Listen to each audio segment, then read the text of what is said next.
Let's say you take that. Ambulance 2, take the difficulty breathing, 4206 South Drexel. 4206 South Drexel, difficulty breathing. I'll wait. That is correct. I think they say. Cause see, like, as long as I'm in, that's all I say. I can do it. All right, we ready, guys? As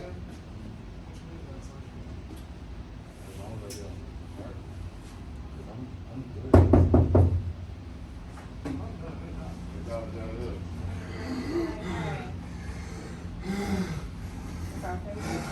My brother Vivian, so breathing. Okay. Sit down. Can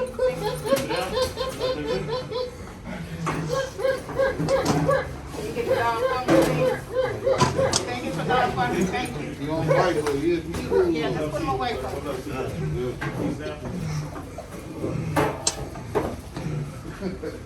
How old is he? Don't know. How long you been doing this for? Does he take any kind of medication?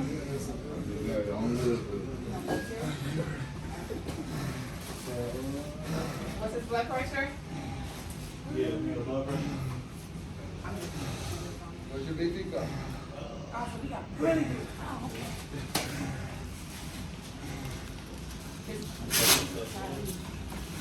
140 over 100. 140 over 100. Remember your priorities. Y'all please help my brother. Remember your priorities. I'm putting him on the nasal. It's not on yet. You have no oxygen flowing in the mask. Please help my brother, please. There's no oxygen flowing in the mask. You putting it on, you're suffocating him. There's no oxygen flowing through the mask. What's his SPO? 2. Oh my God. Thank you. Y'all know what y'all doing, man. 86. You gonna be alright, man. Help my brother, man. Help my brother, man. What's his oxygen? 86. Huh? 86? Help my brother, man. He could have died, man. What was his SPO was? 86. 86? Yeah.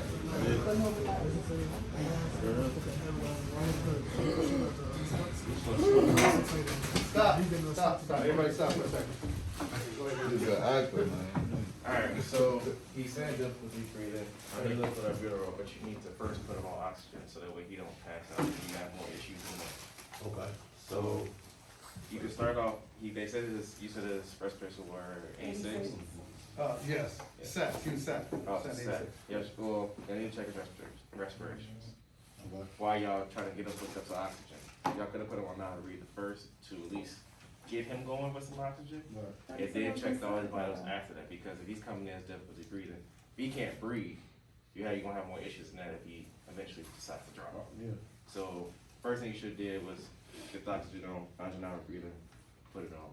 Okay. In the mix of all of that, you could have been checking to see, because you got his BP already, but you could have been checking more vitals to get as the oxygen's on, so you could see what else is the next step to help him out to proceed, so you can keep him alive. Okay. So, So do you have the NEB kit where we talked about it in the room? That you That's what I got? was trying to figure. The curveball I threw at you is I just Yeah. switched the scenarios, but you know what you need to have, which is the nebulizer kit, right? So where's the neb kit? We put it in the bag. Remember, we all in the room, and I was kind of adamant about making sure you have the right thing. It's all packaged in one package. You don't have time to go in the bag and read. This is what you want to, guys, I'm putting them on the spot. Listen, remember I said, this is where we do all of this. In this room, we beat up on each other in this room right here. You don't have time to look for nothing. You don't have to, you gotta know what your equipment is. You gotta know exactly where it is. You see how he's struggling? You don't have time to read nothing to see how it works. You gotta know how everything goes. You gotta get right to it. So that's why I was asking. The neb kit is typically packaged together. That's what I'm. Everything should be together. It should be ready to go. Your medication should be in there, and you should be talking to him, telling him that this is coming in 30 seconds. All right? I'm gonna interject and I'm gonna cheat a little bit because I'm gonna evaluate at the end. But when you first got there, did you ask him, does he have an inhaler? No. You should ask him that question, because if he's got an inhaler, his own inhaler, use his own inhaler, right? Okay, so you didn't ask him that, but that's a question to ask him. Typically, what they say is, I'm all out. That's usually what they say, I'm out, I didn't get a chance to get to the store, whatever. All right, so now you have to give him a neb treatment. And when you're gonna give him this neb treatment, he's getting more anxious, he's telling you he can't breathe, he was in a tripod position, right? And then he went from a tripod position, he's sitting now, and I think he was coming out of that chair at one point, right? So what do you think, he's going up or is he going down? He's going down. So you need to be trying to hurry up and get that neb kit together right there, right? So I would be talking to him and I would be telling him, sir, it's gonna be coming here in 15 seconds, don't worry, I say you're gonna have plenty of oxygen here, and just give us 15 seconds, we're gonna have this together for you, right, sir? It's coming right now, right? All right, here we go, sir. We just put this medication in here, all right? Just put this little medication in here. Okay, I want you to put this up to your mouth. I want you to suck this in. This is gonna make you feel much better. Hose goes to the, give me 6 liters. There you go, hold that, all right? Now, I don't want you talking. All I want you to, you say I'm talking, I coach them through it. He's focusing on what I'm saying, and it's making him calm a little bit, right? It's calming him down. So you have to do all of this. You have to multitask. You can't sit here and just be putting the thing together and you're not giving him no attention. He's watching me put that. You see how fast I put that together? Because I put it together a whole bunch of times. So you have to play with your equipment and know how it works. All right? Now, you're gonna take this hose off, right? Go ahead. Because he got it in his hand. One in here and then the other. All right. Now, typically these are in the bag. They're not tangled up like this, typically. But just knowing what it is that you need to do, that helps a lot. That's why, guys, spend time. This is why you do inventory. When you start your shift, you go in your bag, you take your stuff loose. I like to take my stuff out, and I like to put my own stuff back because I know where it is because I just put it. If you come in behind somebody else, that's what you're going to get. You're going to get pretzel. And you don't need a pretzel, right? Okay. So you put that on. Okay, so we'll resume now. So let's just stop. Let's pull back for a second. Everybody see where we are now? Okay, so we have, did you guys get the information from him, how old he is? We know he's a male victim, nothing about, okay, that's fine. Because all of that stuff is not as important when you first walk through the door. You see him, anyway. He can't really talk. He can tell us all that. you don't want him talking either. Exactly. Yeah, once you see he can't really talk, you don't want him talking, and you tell him, I don't want you talking, sir, I need you to try to calm down a little bit, because I'm gonna have this oxygen. I said I'm gonna have this neb treatment for you in about 10 seconds here. It's gonna feel really good going in your lungs. It's gonna feel really good going in. You're gonna have it in about 10 seconds, right? So once you tell him that, he's like, oh, okay. So you know the wait ain't that long. But if you don't give him no information, you just in here, you asking him, what's your name? How long you been struggling like this? Well, you start asking him a bunch of questions, he's just gonna get more anxious. Don't ask him no questions. Get the treatment to him, and then once he's got the treatment and he's starting to calm down, you say, you feeling better? He's like, you feel that oxygen going in? You feel that neb treatment? Yeah. He's starting to calm down. Say, don't answer, I just need you to nod. Don't speak, just nod. Keep breathing, just nod. That feel good? Is it working?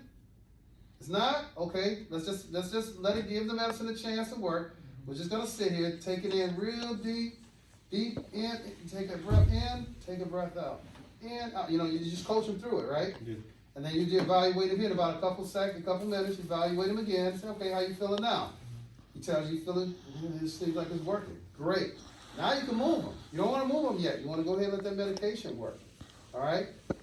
Then after you got him under control, now your vitals start, give me your ID, what's your name, all that stuff. You get that at the end after you got him, under control. Calm down. See how you all came in? I saw your blood pressure go up. you was like, what is he? That's how it is. And you start seeing them squatting and going, now you, oh mercy, what are we doing? What are we doing? Where we going?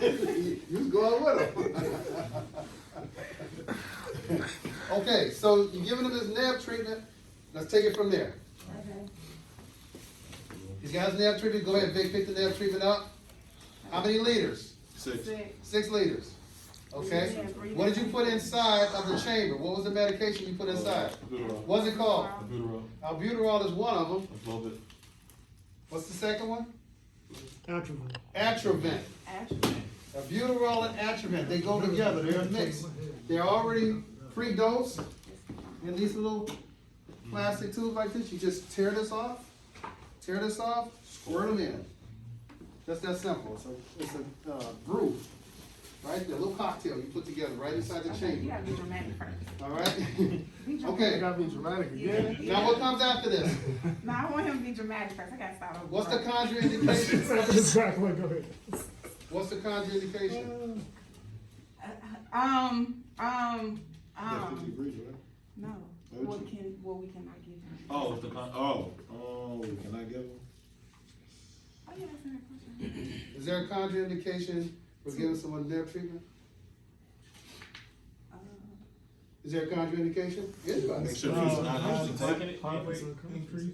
What's that? Heart rate increase.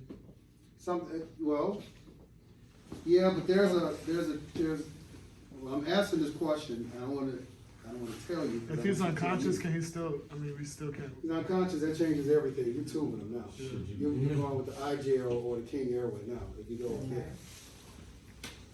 Okay, so, Ian, find out, I want you to tell me, now, right now, what the contraindication is for, the NAV treatment. When do you not give that? When can't you give it? You said not right now, right now. Yeah, so, Google. Look how good it on the bag. Whatever you gotta do, but just get that answer from me. You guys continue on with the scenario so we can close it. Because I wanna move on to the phase 2. Alright. So he's got the treatment, he's got the NAV treatment.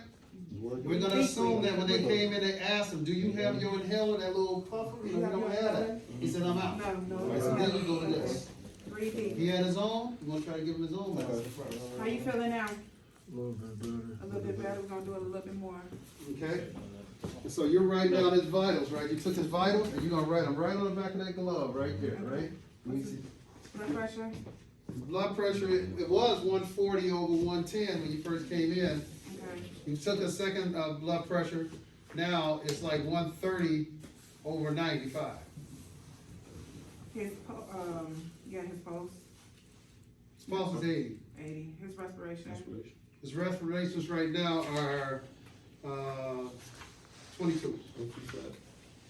He's sitting at 87. 87. His Bexy. I don't know, give me a number. Give me a number. 101. Cause he's good, he's conscious and everything. He's not acting Okay. like a sergeant. His skin. High blood. Entitled CO2? Huh? What'd you say? His skin. His skin color, he's sweaty. He's dark. A little different Dark type, red. right? A little bit. Peoples. They're fixed and dilated. I mean, they're equal and reactive, I'm sorry. Equal and reactive. He's dead.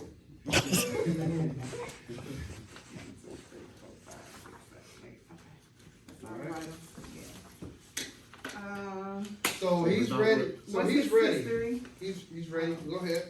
Okay. So now when you give me the radio report, you've got them all packaged up, go ahead and give me a radio report about him. I didn't do it with the group, with your team, Brian, but go ahead and give me a radio report now. You're ready to transport him.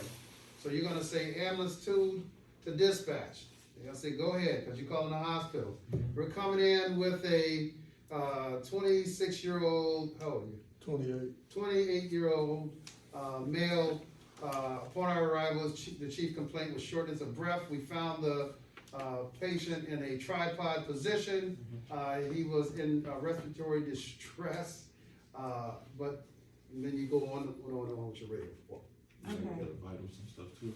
That's part of your radio report. Okay. Ready? No, I'm just kidding. Ambulance 2?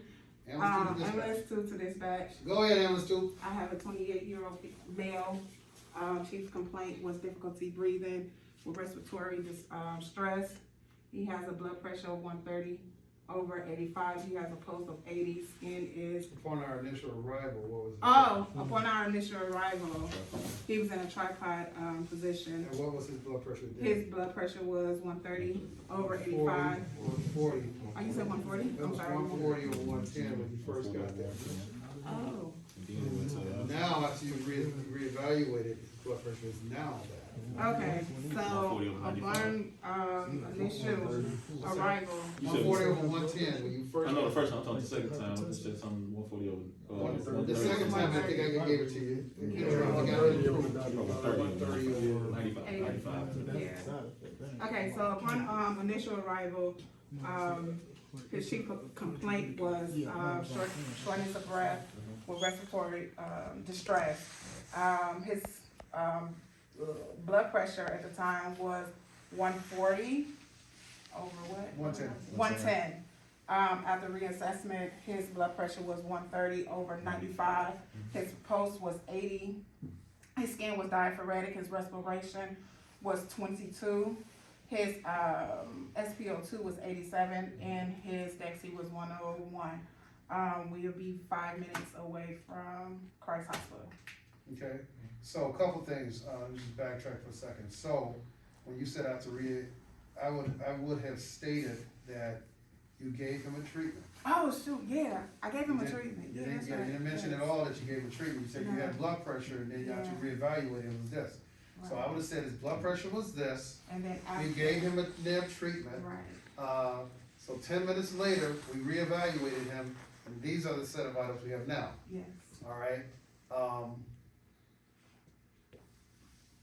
Something else you said, you said we'll be 5 minutes away. Oh, because the patient is comfortable right now, his skin is dry, you know, so you just give a whole, about the improvement of the patient, Yeah, and then you're gonna transport him now, and you're 5 minutes out, yeah. something like that, okay? Did we also say to him that he doesn't have any more, his headline is gone, is run out?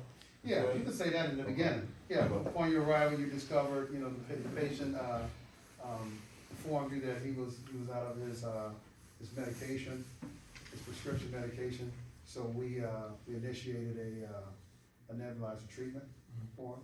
So yeah, that's definitely something you can mention in the beginning. To let you know why you got there, because they'll ask you that question, hey, did you use the patient's inhaler? You said, no, he was out of it, Right. okay? And, we don't necessarily have to call, the medical director for this, right, when doing? No, you're calling the hospital. No, I'm saying before, administering the No. immunizer, okay. No, that's definitely within your scope. Okay, alright. And so now you have to transport him from that sitting position to your ambulance. How is he gonna get to the ambulance from that sitting position? He's ambulatory, he don't walk, no. Hey, okay. He got 2 good legs, right? Come that negligence lawsuit. So all depending on how your SLOs go, but for this patient right here, he's comfortable. What's that? It's not locked. He's comfortable, he's in better control and everything, and even if he can't walk, you will not walk him.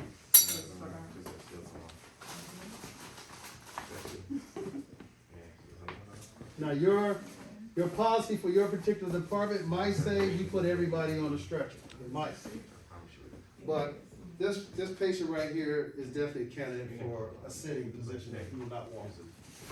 All right? So guys, no, we're just simulating, guys, we're just simulating, okay?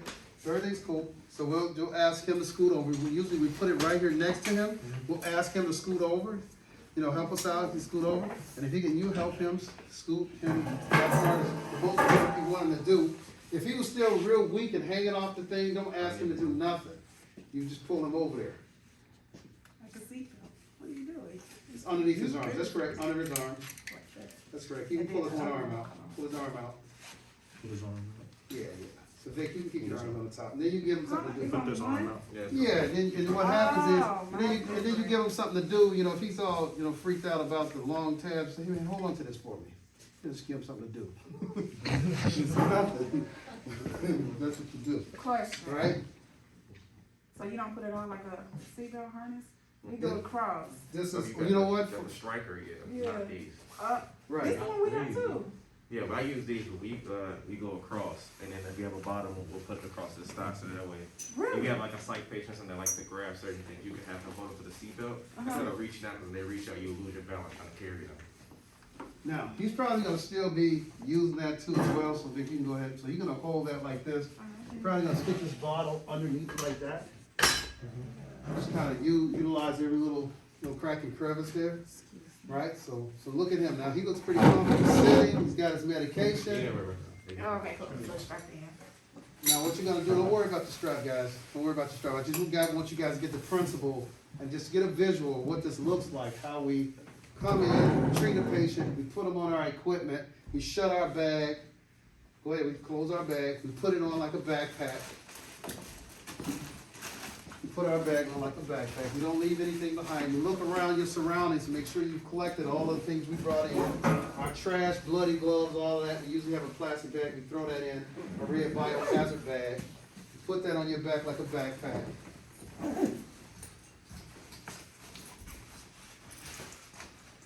All right. Now you have the top, and if you get to these stairs, you're gonna get the bottom. However you guys work it out. Whoever's on the top, it doesn't matter to me.